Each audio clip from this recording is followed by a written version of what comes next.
Bonjour, je suis Elsa Bonal. Bonjour, je suis Sophie Giraud. Alors, notre offre de formation, celle que l'École du dialogue territorial a construite pour le CRPF, a pour finalité de faire évoluer la pratique de communication et de dialogue des techniciens forestiers avec les propriétaires forestiers. En fait, notre point de départ, c'est de dire le métier du technicien forestier, il développe une double compétence. La compétence première qui est celle d'apporter des solutions techniques à la gestion forestière et une autre compétence tout à fait complémentaire qui est celle d'être en relation avec les acteurs forestiers et notamment avec les propriétaires forestiers. Tu confirmes, Sophie? Oui, oui, tout à fait. C'est-à-dire que moi, de mon expérience professionnelle avec les acteurs forestiers, donc d'une part au sein de l'Office national des forêts, puis du Parc national des Cévennes, la forêt est pour moi un espace de rencontre entre différents enjeux, différentes attentes, différentes représentations, valeurs en fonction de ce que chacun est. Et du coup, pour travailler ensemble, il est nécessaire de bien se comprendre. Et se comprendre, en fait, ça veut pas dire être d'accord. C'est juste, en fait, chercher à comprendre le monde de l'autre, comprendre, en fait, ses intérêts, ses motivations, ses valeurs. Et du coup, la formation qu'on a construite, en fait, c'est vraiment une formation sur mesure construite autour de cet objectif.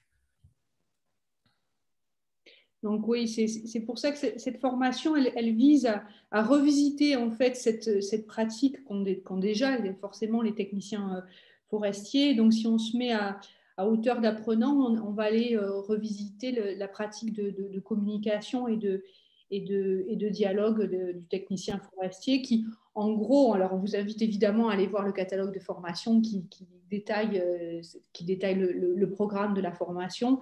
Mais en gros, il y a trois axes. Il y a le premier axe qui est de développer l'intelligence relationnelle du technicien forestier, enfin de lui permettre de développer sa propre intelligence relationnelle, notamment en prenant en compte les émotions de son interlocuteur, à s'exprimer sans jugement, à différencier les postures d'écoute, à s'entraîner à la reformulation.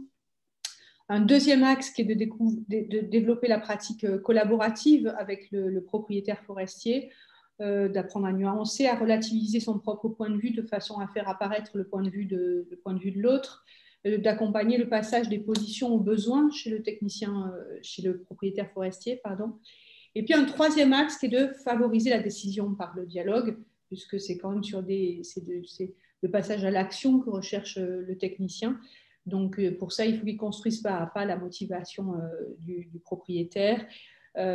Tout, et pour ça, ça lui demande de savoir articuler, différencier justement sa casquette de technicien qui va dispenser dans la relation de dialogue son savoir technique, ses conseils, le cadre réglementaire, mais d'équilibrer cette posture avec la posture facilitatrice d'animateur de dialogue où il est centré sur la compréhension d'autrui, sur ce que l'autre comprend, donc avec voilà, on est à la fois la compréhension des enjeux de gestion, mais aussi la compréhension du point de vue de l'autre.